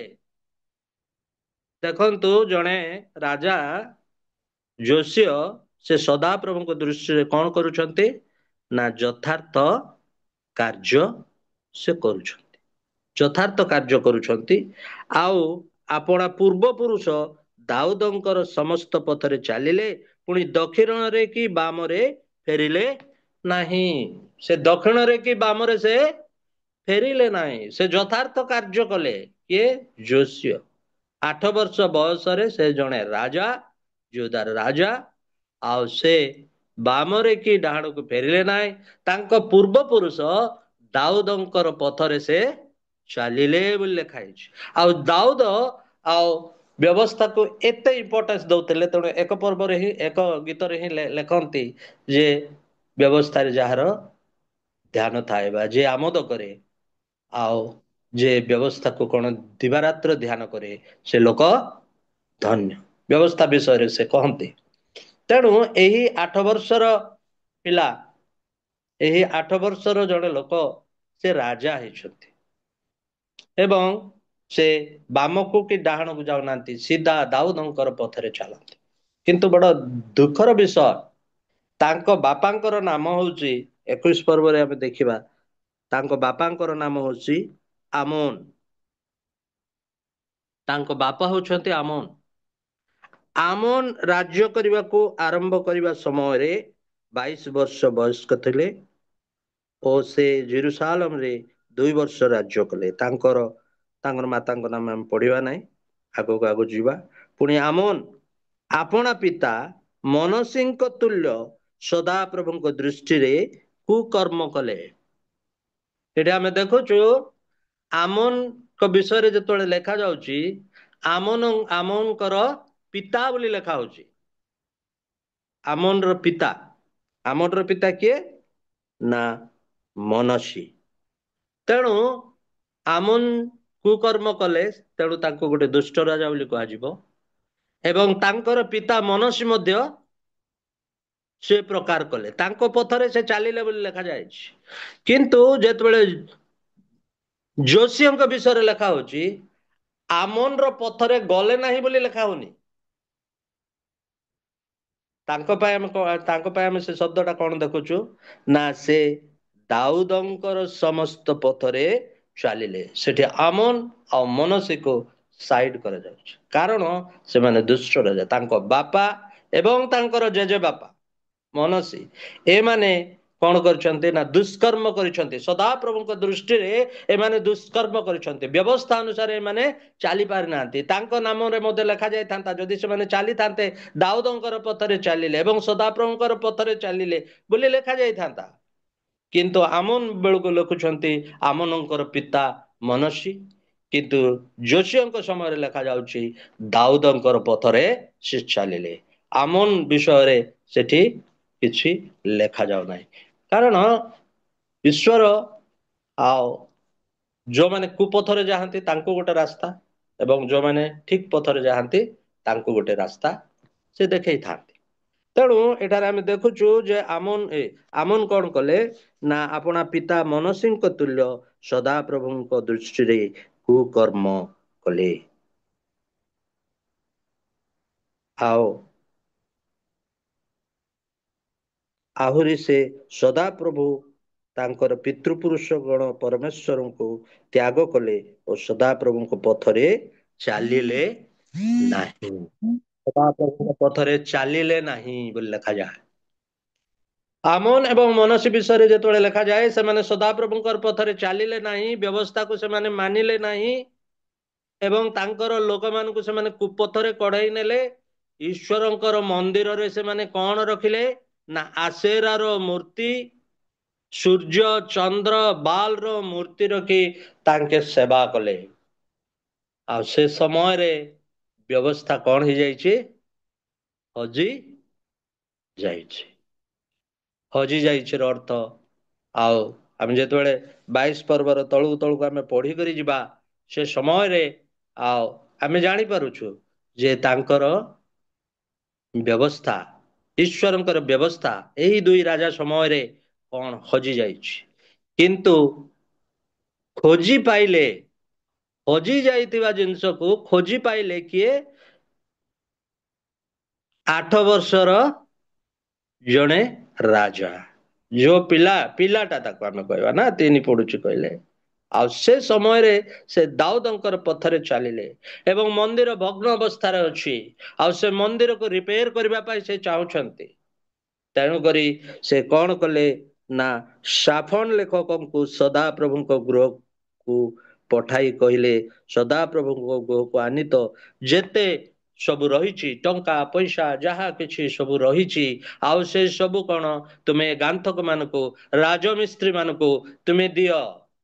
ତାପରେ ଯେତେବେଳେ ଆମେ ପଢୁଛୁ ଆଉ କଣ କରାଯିବ ନା ସଦାପ୍ରଭୁଙ୍କର ଭଗ୍ନ ସ୍ଥାନ, ସଦାପ୍ରଭୁଙ୍କ ଗୃହର ଭଗ୍ନ ସ୍ଥାନ ଗୁଡାକ କଣ କରାଯିବ ନା ରିପେୟାର କରାଯିବ। ଏଥିରେ ଆମେ ଦେଖୁଛୁ ଯେ ତାଙ୍କ ବାପା ଏବଂ ତାଙ୍କ ଜେଜେ ବାପା ମନ୍ଦିରକୁ ସେମାନେ ପଲ୍ୟୁଟ କରିଛନ୍ତି, ଦୂଷିତ କରିଦେଇଛନ୍ତି। ଯୋଉ ସ୍ଥାନରେ ଈଶ୍ୱରଙ୍କର ସେବା କରାଯିବା କଥା ସେଠି ଆସେରାର ମୂର୍ତ୍ତି, ସୂର୍ଯ୍ୟର ମୂର୍ତ୍ତି, ଚନ୍ଦ୍ରର ଏସବୁ ରଖି ରଖି ସେମାନେ କଣ କରୁଛନ୍ତି ନା ସେବା କରୁଛନ୍ତି। ତାଙ୍କର ରାଜ୍ୟର ଲୋକ ସମସ୍ତଙ୍କୁ ସେ କଣ କରିଛନ୍ତି ନା ସେଥିରେ ହିଁ ସେ ପଠେଇ ଦେଇଛନ୍ତି। କିନ୍ତୁ ଏଇ ସାଫନ ଲେଖକକୁ ଯେତେବେଳେ ପଠେଇଲେ ଆଉ ସେମାନେ ଗଲେ, ଆମେ ପଢି ପଢି ଗଲେ ବହୁତ ଲେଟ୍ ହେବ, ତେଣୁ ସେମାନେ ଗଲେ ଏବଂ ରାଜମିସ୍ତ୍ରୀ ମାନଙ୍କୁ ସେ କଣ କଲେ ନା ସମସ୍ତ ଅର୍ଥ ସେଥିରେ ଦେଲେ। ଆଉ ଗୋଟେ ଇମ୍ପୋର୍ଟାଣ୍ଟ ଜିନିଷ ଆଜ୍ଞା, ଏଠି ସେ କହୁଛନ୍ତି ଯେ ସେମାନଙ୍କୁ କୌଣସି ହିସାବ ମାଗିବ ନାହିଁ, କାରଣ ସେମାନେ ବିଶ୍ଵସ୍ତ। ତେଣୁ ଆଜି ଯଦି ଆମେ କୌଣସି ଦାୟିତ୍ୱରେ ଅଛୁ ମଣ୍ଡଳୀରେ, ଗିର୍ଜାରେ, ଅନ୍ୟାନ୍ୟ କାର୍ଯ୍ୟରେ, ତେବେ ଆମମାନଙ୍କୁ ଅଧିକ ବିଶ୍ଵସ୍ତତା ହେବାକୁ ପଡିବ। ତେବେ ସଦାପ୍ରଭୁ ଆମ ଠାରୁ ହିସାବ ମାଗିବେ ନାହିଁ କିମ୍ବା କୌଣସି ଲୋକ ଆମ ମାନଙ୍କ ଠାରୁ ହିସାବ ମାଗିବେ। ତେଣୁ ସେ କାର୍ଯ୍ୟ ଗୁଡିକ ପାଇଁ ବିଶ୍ଵସ୍ତତା ଦରକାର। ଆଉ ସେ ତାଙ୍କୁ 8 ବର୍ଷ ପରେ ଯେତେବେଳେ ସେ 18 ବର୍ଷ ହେଲା ସେ ସମୟରେ ସେ ପଠଉଛନ୍ତି। ତେଣୁ ଅନନ୍ତର ଯୋଶୀୟ ରାଜାଙ୍କର ଅଧିକାରର 18 ବର୍ଷରେ ରାଜା ଆଉ ସେ କଣ କରୁଛନ୍ତି ସାଫନ ଲେଖକକୁ ସଦାପ୍ରଭୁଙ୍କ ଗୃହକୁ ସେ କଣ କରିଛନ୍ତି ନା ପଠେଇଛନ୍ତି, ସଦାପ୍ରଭୁଙ୍କ ଗୃହକୁ ପଠେଇଲେ। ଆଉ ସେଇ ସାଫନ ଲେଖକ এই ସମସ୍ତ କଲେକ୍ସନ କଲା ପରେ ଆଉ ସେ ପଇସାଟା କାହାକୁ ଦେବା ପାଇଁ କହିଲେ? ହିଲିକିୟ ଯାଜକଙ୍କୁ ଦେବା ପାଇଁ କହିଲେ। ଏବଂ ହିଲିକିୟ ଆମେ ଯେତେବେଳେ ଏଥିରେ ପଢୁଛୁ ଯେ 9 ପଦରେ ଆମେ ଟିକେ ଦେଖିବା, 8 ପଦରେ ଦେଖିବା ଆମେ, ଯେତେବେଳେ ହିଲିକିୟ ମହାଯାଜକ ସାଫନ ଲେଖକକୁ କହିଲା, ଆମ୍ଭେ ସଦାପ୍ରଭୁଙ୍କ ଗୃହରେ ଏହି ବ୍ୟବସ୍ଥା ପୁସ୍ତକ ପାଇଅଛୁ, ଆଉ ହିଲକିୟ ସାଫନକୁ ସେଇ ପୁସ୍ତକ ଦିଅନ୍ତେ, ସେ ତାହା ପାଠ କଲା। ଏହି ବ୍ୟବସ୍ଥା ପୁସ୍ତକ ଆମ୍ଭେ ପାଇଅଛୁ, ମାନେ ଆମେ ଦେଖୁଛୁ ଯେ ଯୋଶିଆଙ୍କ ସମୟରେ ଏହି ପୁସ୍ତକ ଖୋଜି ବାହାର କରାଗଲା। ଆଉ ସେଥିପାଇଁ କିଏ ନା ଯୋଶିଆ ନିଜେ ସେ ଗୃହକୁ ଯଦି ଖୋଲି ନଥାନ୍ତେ, ସେ ରୁମକୁ ଯଦି ଖୋଲେଇବା ପାଇଁ କହିନଥାନ୍ତେ, କିମ୍ବା ଈଶ୍ୱରଙ୍କର ମନ୍ଦିରକୁ ଯଦି ରିପେୟାର କରିବା ପାଇଁ କହିନଥାନ୍ତେ, ତେବେ ଏ ହିଲକିୟ ସେ ଭିତରକୁ ଯାଇ ସେଟା ଖୋଜିକି ସେ ପାଇନଥାନ୍ତେ। ତେଣୁ ତାଙ୍କର ଉଦ୍ଯୋଗ, ଯୋଶିଆଙ୍କର ଉଦ୍ଯୋଗ ଈଶ୍ୱରଙ୍କର ପ୍ରତି, ମନ୍ଦିର ପ୍ରତି ପ୍ରଥମ ହେଲା, ତାପରେ ସେ ପାଇଲେ କଣ ନା ବ୍ୟବସ୍ଥା ପୁସ୍ତକ, ଯେଉଁ ସବୁ ତାଙ୍କ ବାପା ଏବଂ ତାଙ୍କର ଜେଜେ ବାପାଙ୍କ ସମୟରେ ସେ ପୁସ୍ତକ କଣ ହେଇଯାଇଥିଲା, ହଜି ଯାଇଥିଲା। କୋଉଠି ହଜି ଯାଇଥିଲା? ଈଶ୍ୱରଙ୍କର ମନ୍ଦିରରେ ବ୍ୟବସ୍ଥା ପୁସ୍ତକ ହଜି ଯାଇଥିଲା। ଏବଂ ସେଇ ବ୍ୟବସ୍ଥା ପୁସ୍ତକ ଆଉ ପାଠ କରୁଛନ୍ତି। ଆଉ ସେ ସମୟରେ 10 ପଦରେ ପଢିବା, ଆହୁରି ସାଫନ ଲେଖକ ରାଜାଙ୍କୁ ଜଣାଇ କହିଲା, ହିଲକିୟ ଯାଜକ ଆମକୁ ଏହି ପୁସ୍ତକ ଦେଇଅଛନ୍ତି, ଓ ସାଫନ ତାହା ରାଜାଙ୍କ ସାକ୍ଷାତରେ ପାଠ କଲେ। ଆଉ 11 ପଦରେ ଲେଖାଯାଏ, ଏଥିରେ ରାଜା ସେଇ ବ୍ୟବସ୍ଥା ପୁସ୍ତକରୁ ବାକ୍ୟ ଶ୍ରବଣ କରନ୍ତେ ଆପଣା ବସ୍ତ୍ର ଚିରିଲେ। ତାଙ୍କୁ ବହୁତ କଷ୍ଟ ହେଲା ଯେ ଏଇ ଲୋକମାନଙ୍କ ଉପରେ, ଆମର ଲୋକମାନଙ୍କ ଉପରେ କଣ କରାଯିବ ନା ଦଣ୍ଡ ହବ। କାହିଁକି ଆମେ ପଢିଥିଲେ ଦ୍ୱିତୀୟ ବିବରଣରେ, ଆଉ ତମେ କଣ ହବ ନା ଦଣ୍ଡ ପ୍ରାପ୍ତ ହବ, ତୁମେ ମରିବ, କାରଣ ସେଇ ବ୍ୟବସ୍ଥାକୁ ତୁମେ ଘୃଣା କରିଅଛ। ତେଣୁ ଏଇ ସମସ୍ତ ବିଷୟ ସେ ସବୁରେ ସେ ବହୁତ ମାନେ କଷ୍ଟ ଅନୁଭବ କଲେ ହୃଦୟରେ, ଏବଂ ସେ କଣ କରୁଛନ୍ତି, ତାଙ୍କର ନିଜର ବସ୍ତ୍ରକୁ ସେ ଚିରୁଛନ୍ତି, ଏବଂ ସେ କହୁଛନ୍ତି ତାଙ୍କର ଲୋକମାନଙ୍କୁ, ତୁମେ ଯାଅ, ଏଇ ପୁସ୍ତକରେ ଯେଉଁ ସମସ୍ତ ବିଷୟ ଲେଖା ଯାଇଛି, ଏଇ ସମସ୍ତ ବିଷୟ ସଦାପ୍ରଭୁ ଘଟାଇବେ, ନିଶ୍ଚୟ ଘଟାଇବେ ଯହୂଦା ଉପରେ, ଲୋକମାନଙ୍କର ଉପରେ। କାହିଁକି ସେ ଛାଡିବା ପାଇଁ ଇଚ୍ଛା କରୁନାହାନ୍ତି? କାହିଁକି? ତୁମେ ଶକ୍ତ ଗ୍ରୀବା ଲୋକ ଗୁଡାକ। ତେଣୁ ଆଉ ସେଇ ଅମଙ୍ଗଳ ଘଟାଇବା ପାଇଁ ଈଶ୍ୱର ପ୍ରତିଶ୍ରୁତି କରିଛନ୍ତି, ସେଠି ଲେଖିକରି ଦିଆହେଇଛି। ଆଉ ସେଇଟା ଏଇ ଦୁଇଟି ରାଜା, ଆମନ ଆଉ ମନସ୍ସୀ, ଏମାନେ ସେ ବିଷୟରେ ଭ୍ରୂକ୍ଷେପ କଲେ ନାହିଁ। ସେଟା ତ ସେମାନେ ପଢିଲେ ଏକା ନାହିଁ, ଧ୍ୟାନ କଲେ ନାହିଁ, ସେ ପଥରେ ଚାଲିଲେ ନାହିଁ। କିନ୍ତୁ ଆଉ ଯୋଶିଆ ସେ ପଥରେ ସେ ଚାଲିଲେ, ଏବଂ ତାକୁ ସେଇ ପୁସ୍ତକ ସେ ପାଇଲା ପରେ ଆଉ ସେ ପଠଉଛନ୍ତି, କଣ ହବ ଏ ବିଷୟରେ ପଚାର ଯାଅ। ଆଉ ଲୋକମାନେ ଗଲେ, କଣ ସଲୁମର ବାର୍ଜା ହୁଲଦା ଭବିଷ୍ୟତ ବକ୍ତି ପାଖକୁ ଗଲେ। ଆଉ ସେମାନେ ଗଲା ପରେ ସେଠାରେ ଆଉ ସେ ସଦାପ୍ରଭୁଙ୍କ ଠାରେ ଜଣେଇଲା ପରେ ସେ କହୁଛନ୍ତି ଯେ ସଦାପ୍ରଭୁ ଏଇ କଥା କହନ୍ତି, ଦେଖ ଆମ୍ଭେ ଏହି ସ୍ଥାନ ଉପରେ ଓ ତନ୍ନିବାସୀ ମାନଙ୍କ ଉପରେ ଅମଙ୍ଗଳ, ଅର୍ଥାତ୍ ଜିହୁଦାର ରାଜା ଏହି ପୁସ୍ତକର ଯେ ବାକ୍ୟ ପାଠ କରିଅଛି, ସେ ସମସ୍ତ ଘଟାଇବା। ଅମଙ୍ଗଳ ଆମେ ଘଟାଇବା। ଏମାନେ ଯାଇକି ପଚାରିବା ସମୟରେ ସଦାପ୍ରଭୁ ମଧ୍ୟ ସେ ଭବିଷ୍ୟତ ବକ୍ତିଙ୍କ ମାଧ୍ୟମରେ ଉତ୍ତର ଦଉଛନ୍ତି ଯେ ଆମେ ଏଇ ସମସ୍ତ ଅମଙ୍ଗଳ ଘଟାଇବା, କାରଣ ସେମାନେ ଆପଣା ମାନଙ୍କ ହସ୍ତକୃତ ସମସ୍ତ କର୍ମ ଦ୍ୱାରା ଆମ୍ଭକୁ ବିରକ୍ତ କରିବା ପାଇଁ ଆମ୍ଭକୁ ପରିତ୍ୟାଗ କରିଅଛନ୍ତି, ଅନ୍ୟ ଦେବତା ଗଣ ଉଦ୍ଦେଶ୍ୟରେ ଧୂପ ଜଳାଇ ଅଛନ୍ତି। ଏହେତୁ ଏହି ସ୍ଥାନ ବିରୁଦ୍ଧରେ ଆମ୍ଭର କ୍ରୋଧ ପ୍ରଜ୍ୱଳିତ ହେବ ଓ ତାହା ନିର୍ବାଣ ନୁହେବ। କିନ୍ତୁ 18 ପଦରେ ଲେଖାଯାଏ, ମାତ୍ର ସଦାପ୍ରଭୁ ପଚାରିବା ପାଇଁ ତୁମମାନଙ୍କୁ ପଠାଇଲେ ଯେ ଜିହୁଦା ରାଜା, ତାଙ୍କୁ ତୁମେମାନେ କହିବ, ସଦାପ୍ରଭୁ ଇସ୍ରାଏଲର ପରମେଶ୍ୱର ଏହି କଥା କହନ୍ତି, ତୁମର ଶ୍ରୁତ ବାକ୍ୟ ବିଷୟରେ ସଦାପ୍ରଭୁ କହନ୍ତି, ଆମ୍ଭେ ଏହି ସ୍ଥାନ ବିରୁଦ୍ଧରେ ଓ ତହିଁର ନିବାସୀ ମାନଙ୍କ ବିରୁଦ୍ଧରେ ଯେ ସକଳ ବାକ୍ୟ କହିଅଛୁ, ଅର୍ଥାତ୍ ସେମାନେ ଯେ ଧ୍ୱଂସର ଓ ଅଭିଶାପର ପାତ୍ର ହେବେ, ଏହା ଶୁଣି ତୁମ୍ଭର ଅନ୍ତଃକରଣ ଏଇ ବାକ୍ୟଟାକୁ ଆମେ ଟିକେ ଅଧିକା ଇମ୍ପୋର୍ଟାନ୍ସ ଦେବା। ଯେ 19 ପଦ, ଏହା ଶୁଣି ତୁମର ଅନ୍ତକରଣ କୋମଳ ହେଲା, ତୁମେ ସଦାପ୍ରଭୁଙ୍କ ଛାମୁରେ ଆପଣଙ୍କୁ ନମ୍ର କଲ ଓ ଆପଣା ବସ୍ତ୍ର ଚିରିଲ ଓ ଆମ୍ଭ ଛାମୁରେ ରୋଦନ କଲ।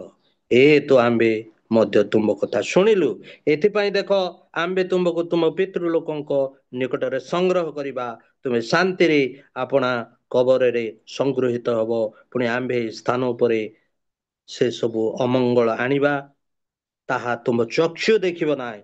ଏଥି ଉତ୍ତାରେ ଲୋକମାନେ ପୁନର୍ବାର ରାଜାଙ୍କୁ ଏହି କଥା ସମାଚାର ଦେଲେ। ଆମେ ଏଠାରେ ଦେଖୁଛୁ ଯେ ସଦାପ୍ରଭୁ କଣ କରିବା ପାଇଁ ଯାଉଛନ୍ତି ସେ ଲୋକମାନଙ୍କ ରୂପରେ, ତାହା ସେ ଅଲରେଡି ଜଣେଇ ସାରିଲେ। ଏବଂ ଆଉ ୟାଙ୍କୁ କହୁଛନ୍ତି ନା କଣ ନା ଯୋଶୀଙ୍କୁ ସେ ଜଣାଉଛନ୍ତି ଯେ ଯଦି ଏ ବ୍ୟବସ୍ଥା ପୁସ୍ତକ ତାଙ୍କ ହସ୍ତରେ ପଡିନଥାନ୍ତା, ସେ ବୋଧେ ଏ ସମସ୍ତ ଜାଣି ପାରିନଥାନ୍ତା। ତେଣୁ ଆମେ ବ୍ୟବସ୍ଥା ତାପରେ ପରେ ଆମେ 23 ପର୍ବରେ ଦେଖିଲା ବେଳକୁ ସେ ସମସ୍ତଙ୍କ ଆଗରେ ତାକୁ ଡକଉଛନ୍ତି ଏବଂ ପଢଉଛନ୍ତି ସମସ୍ତଙ୍କ ସମ୍ମୁଖରେ, ଏବଂ ସେମାନେ ସ୍ୱୀକାର କରୁଛନ୍ତି ଆମେ ତାକୁ ମାନିବୁ ବୋଲି। ଆଉ ଏ ପ୍ରକାର ପରିସ୍ଥିତି ଆଉ ସେ ସମୟରେ ହେଇଛି। ତେଣୁ ତାଙ୍କ ବାପା, ତାଙ୍କ ଜେଜେବାପାଙ୍କ ଅମଳରେ କଣ ହେଲା ନା ବ୍ୟବସ୍ଥା ପୁସ୍ତକ ହଜି ଯାଇଥିଲା। ତେଣୁ ବ୍ୟବସ୍ଥା ପୁସ୍ତକ ବିଷୟରେ ଆମେ ତ ଅନେକ ଜାଣିଲୁ, ଆଉ ଅନେକ ମଧ୍ୟ ରହିଛି। ତଥାପି ଏହି ଯୋଉ ପୁସ୍ତକ ଆମ ହସ୍ତରେ ବର୍ତ୍ତମାନ ଦିଆଯାଇଅଛି, ଏହା ଆମ ମାନଙ୍କର ବ୍ୟବସ୍ଥା ପୁସ୍ତକ। ଶିଶୁଙ୍କୁ କୁହାଯାଉଥିଲା କଣ ନା ବିଶ୍ରାମ ବାର ଦିନ ସେ ଯେତେବେଳେ ସୁସ୍ଥ କରୁଥିଲେ, ତାଙ୍କୁ କହୁଥିଲେ ଲୋକେ ଯେ ଆଉ ସେ କଣ କରିବା ପାଇଁ ଆସୁଛି, ବ୍ୟବସ୍ଥା ବିରୁଦ୍ଧରେ ସେ କାର୍ଯ୍ୟ କରୁଅଛି। କିନ୍ତୁ ଯୀଶୁ କହିଲେ ଯେ ମୁଁ ବ୍ୟବସ୍ଥା ବିରୁଦ୍ଧରେ କାର୍ଯ୍ୟ କରୁନାହିଁ, କିନ୍ତୁ ବ୍ୟବସ୍ଥା ସଫଳ କରିବା ପାଇଁ ମୁଁ ଆସିଅଛି। ତେଣୁ ସେଠାରେ ତାଙ୍କର ବଳିଦାନ ଉପରେ ମଧ୍ୟ ସେ ଆଭାସ ସେଠାରେ ଦଉଛନ୍ତି, କିନ୍ତୁ ସେମାନେ ସେ ସମସ୍ତ ବିଷୟ ତ ଜାଣିପାରିବେ ନାହିଁ, ଯେହେତୁ ସେମାନଙ୍କୁ ଆଉ ଜଣା ବି ନାହିଁ, ଅନ୍ଧ କରାଯାଇଥିଲା। କିନ୍ତୁ ଏହି ସମୟରେ ଆମେ ଦେଖୁଛୁ ଯେ ବ୍ୟବସ୍ଥା ଆମର ହସ୍ତରେ ଅଛି। ତେଣୁ ବ୍ୟବସ୍ଥାରେ ଆମ ମାନଙ୍କର ଧ୍ୟାନ ରହିବା ଦରକାର। ଆଉ ଆଜି ଆମେ ଯଦି ଦେଖୁ ଯେ ଏଇ ବ୍ୟବସ୍ଥା ଆମର ମଣ୍ଡଳୀରେ ହଜି ଯାଇଛି କି? ବ୍ୟବସ୍ଥା ଅନୁସାରେ ବାକ୍ୟ ପ୍ରଚାରିତ ହେଇପାରୁଛି କି ନା ଭ୍ରାନ୍ତିପୂର୍ଣ୍ଣ ବାକ୍ୟ ଗୁଡିକ ପ୍ରଚାର କରାଯାଉଛି? ଠିକ ଡକ୍ଟ୍ରିନରେ ଆମେ ମାନେ ପ୍ରଚାର କରୁଛୁ କି ନାହିଁ? କାହିଁକି ନା ଆସେରାର ମୂର୍ତ୍ତି ଗୁଡିକ ଯୋଶୀ ସବୁ କାଢିକରି ଫିଙ୍ଗିଲେ, ପୋଡେଇ ଦେଲେ, ନଷ୍ଟ କରିଦେଲେ, ଚୂର୍ଣ୍ଣ କରିଦେଲେ। କିନ୍ତୁ ଆଜି ମଣ୍ଡଳୀରେ ଯଦି ବ୍ୟବସ୍ଥା ଅନୁସାରେ ବାକ୍ୟ ପ୍ରଚାରିତ ହଉନାହିଁ, ତେବେ ବ୍ୟବସ୍ଥା କଣ ହେଇଯାଇଛି ନା ମଣ୍ଡଳୀରେ ମଧ୍ୟ ହଜି ଯାଇଛି। ପରିବାର ଗୁଡିକରେ ଏଇ ବ୍ୟବସ୍ଥା ଅଛି କି? କେତେବେଳେ କେତେ ପ୍ରଚାରକ କହିଥାନ୍ତି ଆଜ୍ଞା ବାଇବେଲ ଆଣ ବୋଲି, ଗୋଟେ ପରିବାରକୁ ଗଲେ ସେ ଝାଡି ଝୁଡା କରି ଆଣୁଛି, ମାନେ ଧୂଳି ଏକା ହେଇଯାଇଛି, ଆଉ ସେଟା କେବେ ସେମାନେ ପଢନ୍ତି ନାହିଁ। ତେଣୁ ସେଠି କଣ ହେଇଛି, ସେ ପରିବାରରେ ବ୍ୟବସ୍ଥା ହଜି ଯାଇଛି। ବ୍ୟବସ୍ଥା ପୁସ୍ତକ ଅଛି, ବ୍ୟବସ୍ଥା କିନ୍ତୁ ହଜି ଯାଇଛି। ବ୍ୟବସ୍ଥା ଅନୁସାରେ କେହି ଚାଲି ପାରୁନାହାନ୍ତି, ବ୍ୟବସ୍ଥାକୁ ପଢୁନାହାନ୍ତି। ବ୍ୟକ୍ତିଗତ ଭାବରେ ଆମର ପରିବାର ଗୁଡିକରେ ପିଲାମାନେ ବ୍ୟବସ୍ଥାକୁ ଧ୍ୟାନ କରିପାରୁନାହାନ୍ତି। ଆଉ ଯଦି ତମେ ଧ୍ୟାନ କରିବ ନାହିଁ, ପଢିବ ନାହିଁ, ତେବେ ସେଥିରେ କଣ ଲେଖାଯାଇଛି ଜାଣିବ କେମିତି? ତେଣୁ ବ୍ୟବସ୍ଥା ବିଷୟରେ ଯେତେବେଳେ ଆମେ ଦେଖୁଛୁ, ବାକ୍ୟ ପ୍ରକାଶ କରେ ନୂତନ ନିୟମ ସମୟରେ ଯେ ବ୍ୟବସ୍ଥାର ଶେଷ ହଉଛନ୍ତି ଯୀଶୁ ଖ୍ରୀଷ୍ଟ। ଯୀଶୁ ଖ୍ରୀଷ୍ଟ ଆଦି ପୁସ୍ତକରୁ ପ୍ରକାଶିତ ପର୍ଯ୍ୟନ୍ତ ଯୀଶୁ ଖ୍ରୀଷ୍ଟଙ୍କର ନିଗୁଡ ତତ୍ଵ ହିଁ ଏଇ ବ୍ୟବସ୍ଥା ଆମ ମାନଙ୍କୁ କଣ କରେ ନା ପ୍ରକାଶ କରେ। ତେଣୁ ଯୀଶୁ ଖ୍ରୀଷ୍ଟଙ୍କ ଠାରେ ଯେଉଁ ବିଶ୍ୱାସ ଭରସା ଅଛି, ତାକୁ ଦୃଢ କରି ଧରି ରଖିବା ହେଉଛି ବ୍ୟବସ୍ଥା ସହିତ ଆମେ ଚାଲିବା। ବ୍ୟବସ୍ଥାରେ ଆମେ ଚାଲିବା। ଏଇ ବାକ୍ୟ ଆମ ମାନଙ୍କୁ ଶିଖାଉଛି ଯେ ଆମ୍ଭେ, ଆଉ ବଡ ଦୁଃଖର କଥା, ତଥାପି ଲେଟ୍ ହଉଛି, ତଥାପି ଗୋଟେ ମିନିଟ ମୁଁ କହିଦେବାକୁ ଚାହେଁ ଯେ ଅନେକ ଗିର୍ଜା ଘରରେ ମୁଁ ଦେଖୁଛି, କେତେଟା ଗିର୍ଜା ଘରେ ଦେଖିଛୁ ମୁଁ ଆଗରୁ, ଯେ ସେଠି ବଡ ଫଟୋ ଗୁଡାକ ରଖା ହବ। ଆମେ ଭାବୁଛୁ କଣ ଯୀଶୁଙ୍କର ଫଟୋ, ଘର ମାନଙ୍କୁ ରଖା ହଉଛି ଫଟୋ। ସେଟା କେତେ ଦୂର ଯୁକ୍ତି ସଙ୍ଗତ ମୁଁ କିଛି ବୁଝିପାରିବୁ ନାହିଁ, କିନ୍ତୁ ବ୍ୟବସ୍ଥା ଅନୁସାରେ ବାକ୍ୟ ଅନୁସାରେ ତାହା ଯୁକ୍ତି ସଙ୍ଗତ ନୁହେଁ। ଆମେ ଚଳେଇ ଦଉଛୁ ସେଟା, ଆମେ ସେ ଲୋକକୁ ତୃପ୍ତି କରିବା ପାଇଁ। ଫଟୋଟା ବହୁତ ସୁନ୍ଦର ଦିଶୁଛି, ବଢିଆ ହେଇଛି, ବହୁତ ପଇସା ଦେଇକି ଫ୍ରେମ କରାହେଇଛି, ସେ ସବୁ କିଛି ଚାଲିପାରିବ ନାହିଁ। ଆମେ ମନ୍ଦିରରେ ଯଦି ଈଶ୍ୱରଙ୍କର ମନ୍ଦିରରେ ଆମେ ସେଇଗୁଡାକ ରଖିବା, ତେବେ ସେ ଆସେରାର ଚନ୍ଦ୍ରର ଫଟୋ ରଖିଲା ପରି ହିଁ ହବ। ତେଣୁକରି ସେଇ ଜିନିଷ ଯଦି ଆମର ଗୃହ ମାନଙ୍କୁ ଅଛି, ଆମେ ତା ପ୍ରତି ଟିକେ ଅଧିକ ଧ୍ୟାନ ଦେଇ ସେ ସମସ୍ତ ପରିଷ୍କାର କରିବାର ନିତାନ୍ତ ଆବଶ୍ୟକ ରହିଛି। ଯୀଶୁଙ୍କର ଫଟୋ ବୋଲି ଯଦି ଆମେ ମନ୍ଦିର ମାନଙ୍କୁ ଫଟୋ ରଖିବା, ଆଉ ଆଜି ଡକ୍ଟ୍ରିନାଲି ଆମେ ଭିନ୍ନ କଣ ପାଇଁ ଲୋକଙ୍କ ଠାରୁ, ଅନ୍ୟ ଲୋକମାନଙ୍କ ଠାରୁ ଆମେ କାହିଁକି ଡକ୍ଟ୍ରିନାଲି ଭିନ୍ନ? କାରଣ ଯେଉଁ ଗିର୍ଜା ଗୃହ ଗୁଡାକ ଆମକୁ ଟିଭିରେ ଦେଖାଯାଏ, ସେଠି ଯୀଶୁଙ୍କର କୃଷାର୍ପିତ ମୂର୍ତ୍ତି ଗୋଟେ ସେଠାରେ ଦେଖାଯାଏ, ସେଠି ଧୂପ ଜଳା ଥାଏ। ଆଉ ସେଠି କଣ ହେଇଯାଇଛି ଆଜ୍ଞା? ବାଇବେଲ ଅଛି, କିନ୍ତୁ ବ୍ୟବସ୍ଥା ସେଠି ହଜି ଯାଇଛି। ବ୍ୟବସ୍ଥା ହଜି ଯାଇଛି, ବ୍ୟବସ୍ଥା ଅନୁସାରେ ସେଟା କରାଯାଇ ପାରୁନାହିଁ। ସେ ବ୍ୟବସ୍ଥା ଆମକୁ ସେ ଡାଇରେକ୍ସନ ଦଉନାହିଁ ସେଟା କରିବା ପାଇଁ। ତେଣୁ ଏଇ ବ୍ୟବସ୍ଥା ଭିତରକୁ ଅଧ୍ୟୟନ କରିବାକୁ ପଡିବ, ଏବଂ ଏହି ବ୍ୟବସ୍ଥାକୁ ହୃଦୟରେ ସଞ୍ଚୟ କରିବାକୁ ପଡିବ, ଏବଂ ବ୍ୟବସ୍ଥାର ଶେଷ ଯେ ଯୀଶୁ ଖ୍ରୀଷ୍ଟ, ତାଙ୍କ ପଥରେ ଆମ ମାନଙ୍କୁ ଚାଲିବାକୁ ପଡିବ। ତା ମାନେ ନୁହେଁ ଯେ ଯୀଶୁଙ୍କର ଫଟୋ ରଖି ଆମେ ଧୂପ ଦେବା। ଆଉ ମୁଁ ଗୋଟେ ଗିର୍ଜା ଯାଉଥିଲି ୟା ପୂର୍ବରୁ, ଆଉ ସେ ଗିର୍ଜାରେ ଗୋଟେ ଫଟୋ ଥିଲା। ତାପରେ ସେଠି ଯେ লিডিଂ କରନ୍ତି ତାଙ୍କ ସ୍ତ୍ରୀ କହିଲେ, ବାବୁ ଆଉ ଗୋଟେ ଫଟୋ, ମାନେ ଶିଷ୍ୟ ମାନେ ଥିବେ ଗୋଟେ ଟେବୁଲରେ ଚର୍ଚ୍ଚା ଚାଲିଥିବ ନାଇଁ କି, ପ୍ରଭୁ ସମୟର କଥା। ଆଉ ସେ ଫଟୋ ଗୋଟେ ବଢିଆ ହେଇଛି, ମୁଁ ଆଣିଛି ଫ୍ରେମ କରିକି, ଆକୁ ନେଇକି ଗିର୍ଜା ଘରେ ଲଗେଇବା। ମୁଁ କହିଲି, ଆଉ ଦିଦି ଏ ଫଟୋ ତ ନେଇକି ଲଗେଇବାଟା ମୁଁ ସମ୍ପୂର୍ଣ୍ଣ ରୂପେ ବିରୋଧ କରୁଛି। ଦ୍ଵିତୀୟରେ ଗିର୍ଜାରେ ଯୋଉ ଗୋଟେ ଫଟୋ ଅଛି ସେଟା ମଧ୍ୟ କାଢି ଦିଅନ୍ତୁ ବୋଲି କହିଲି। ଆମେ କହିବାକୁ ପଡିବ ସେଟା, ନ କହିଲେ ତାର ରେକ୍ଟିଫିକେସନ ହେଇପାରିବ ନାହିଁ। ଲୋକଙ୍କୁ କଷ୍ଟ ଲାଗିପାରେ, ସେଟା ହଉଛି ଅନୁଯୋଗ। ସେଠି ସଂଶୋଧନ ହେବାର ନିତାନ୍ତ ଆବଶ୍ୟକ ରହିଛି। ବାଇବେଲର ଯୋଉ ବାକ୍ୟ ରହିଛି ସେଇ ବ୍ୟବସ୍ଥା ଅନୁସାରେ ଆମେ ଚାଲିବାକୁ ପଡିବ, ବାଁକୁ ଡାହାଣକୁ ହେବାକୁ ହବ ନାହିଁ। ତେଣୁ ପ୍ରଭୁ ଆମ ମାନଙ୍କୁ ଅନୁଗ୍ରହ କରନ୍ତୁ ଏହି ସମୟରେ, ଯେ ଆମର ମଣ୍ଡଳୀର ବ୍ୟବସ୍ଥା ହଜି ନଯାଉ, ଆମର ପରିବାରରେ ବ୍ୟବସ୍ଥା ହଜି ନଯାଉ, ଆମର ବ୍ୟକ୍ତିଗତ ଜୀବନରେ ଆମର ପିଲାମାନଙ୍କର ଅନ୍ତରରୁ ବ୍ୟବସ୍ଥାଟା ହଜି ନଯାଉ। ତାକୁ ଆମେ ଯେପରି ସମସ୍ତେ ମିଳିମିଶି ଏବଂ ଚର୍ଚ୍ଚର ଲିଡର୍ସ, ପରିବାରର ଅଭିଭାବକ ମାନେ ସମସ୍ତେ ତାକୁ କଣ କରିବାକୁ ପଡିବ ନା ଖୋଜି ବାହାର କରି ଦିବାରାତ୍ର ଧ୍ୟାନ କରିବା ପାଇଁ କହିଛନ୍ତି। ଦିବାରାତ୍ର ନ କରି ପାରିଲେ ମଧ୍ୟ ଆମେ କିଛି କିଛି ସମୟ ହେଲେ ଅନ୍ତତଃ ଧ୍ୟାନ କରିବା ନିତାନ୍ତ ଆବଶ୍ୟକ। ପ୍ରଭୁ ଏ ଅଳ୍ପ ବାକ୍ୟରେ ଆଶୀର୍ବାଦ କରନ୍ତୁ। ବୋଧେ ଲେଟ୍ ହେଇଗଲା, ବେଶୀ କ୍ଷମା କରିବେ। ବହୁତ ବହୁତ ଧନ୍ୟବାଦ ଆଜ୍ଞା, ସୁନ୍ଦର ଶିକ୍ଷା ଗୁଡିକ ନିମନ୍ତେ। ପ୍ରଭୁ ଆପଣଙ୍କୁ ଆଶୀର୍ବାଦ କରନ୍ତୁ। ଆପଣ ଅତି ପ୍ରଭାତରୁ ଉଠି ଆମମାନଙ୍କ ନିମନ୍ତେ ଆଜି ଦିନର ମାନ୍ନା ଯୋଗାଇଥିବାରୁ ପ୍ରଭୁ ଆପଣଙ୍କୁ ବହୁଳ ଭାବରେ ଆଶୀର୍ବାଦ କରନ୍ତୁ। ଆପଣଙ୍କର ପରିବାର ଏବଂ ସେବା କ୍ଷେତ୍ରକୁ ମଧ୍ୟ ଆଶୀର୍ବାଦ କରନ୍ତୁ। ବହୁତ ବହୁତ ଧନ୍ୟବାଦ। ପ୍ରେଜ୍ ଦ ଲର୍ଡ। ମତେ ସୁଯୋଗ ଦେଇଥିବାରୁ ସମସ୍ତଙ୍କୁ ପୁନର୍ବାର ଧନ୍ୟବାଦ ଦଉଛି। ବିଶେଷ କରି ପିତରଙ୍କର ଆଜ୍ଞାଙ୍କୁ ବହୁତ ବହୁତ ଧନ୍ୟବାଦ। ଧନ୍ୟବାଦ ଆଜ୍ଞା। ଆଉ ଥରେ ନେକ୍ସଟ ଟାଇମ୍ ଆସିଲା ବେଳେ ଆପଣଙ୍କ ନାଁଟା ଟିକେ ଡିଭାଇସରେ ଲିଖିବେ। ଆମେ ଫାଷ୍ଟ ମୁଁ ଜାଣିପାରିଲି ନାହିଁ, ଏବେ ଜାଣିଲା ଦେଖିଲା ପରେ ଟିକେ ଜାଣିଲି। ହେଲେ ଆମେ ନାଁଟାରେ ଲେଖିଲେ ଟିକେ ଆମକୁ ଟିକେ ସୁବିଧା, ଆମେ ଜାଣିନୁ ନା, ହଠାତ୍ ଯଦି କାହା କହିଲେ କିଛି କହିବା ବେଳକୁ ଟିକେ ଅସୁବିଧା ହଉଛି। ଧନ୍ୟବାଦ। ପ୍ରଭୁଙ୍କ ନାମରେ ଧନ୍ୟବାଦ ହଉ, ପ୍ରଭୁଙ୍କ ନାମର ଗୌରବ ହଉ। ଆମମାନେ ସୁନ୍ଦର ଭାବରେ ବାକ୍ୟ ଶୁଣିଅଛୁ, ସୁନ୍ଦର ଭାବରେ ଆରାଧନା କରିଅଛୁ। ଅତି ପ୍ରଭାତରୁ ଉଠି ପ୍ରଭୁଙ୍କ ପାଦ ପୀଠରେ ଆମମାନେ ବସିବା ପାଇଁ ପ୍ରଭୁ ଆମମାନଙ୍କୁ ଦେଇଥିବା ଅନୁଗ୍ରହ ପାଇଁ ଆମମାନେ ପ୍ରଭୁଙ୍କ ନାମକୁ ଧନ୍ୟବାଦ ଦେବା। ଆସନ୍ତୁ, ବର୍ତ୍ତମାନ ସମୟ ହେଇଛି ଆମମାନେ